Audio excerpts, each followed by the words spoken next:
A few miles from mainland Baja, surrounded by the turquoise water of the Sea of Cortez, lies the tiny family-run fishing village of Coyote Island.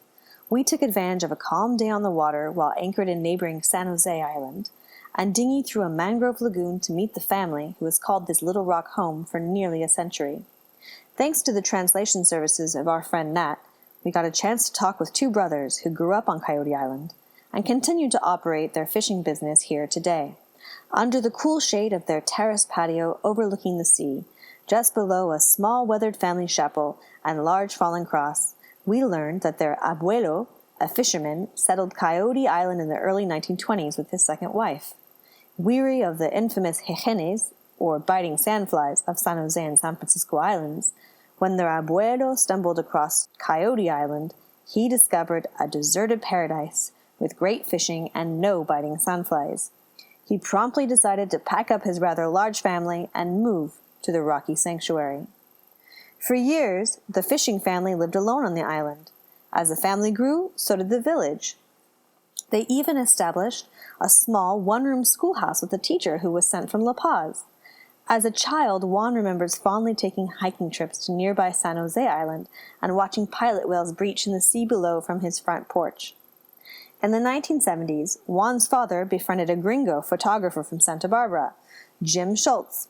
According to Juan, Jim asked his father for a piece of land on his island, and together they built a simple but picturesque house with a stone facade for Jim and his family. Jim lived on the island with his wife and two children, one of whom was born here, for nearly 40 years in the house Juan affectionately refers to as La Casa de Gringo. Today on our visit, the casa is transformed into a makeshift research facility, housing a group of University of California Santa Cruz students working to track and study sea turtles in the area. Juan tells us that between May and August they open their island to the researchers who spend their days tagging turtles and studying their poop for research. During these months, the wives of Juan and his brother, who normally live in La Paz, stay on the island to cook for the group of students and help tend to their needs. Much of the family, including sons that are in their 20s and 30s, leave the island during the summer months. Summer is mating seasons for the rays and sharks that provide the family with the majority of their income. Since fishing them is prohibited during this time, the family takes advantage of the summer months to travel and teach about marine life around the island, giving conservation talks in universities and high schools around Mexico. With no internet, no phone service, and no television, time away from the island seems like it would be a welcome break for the family.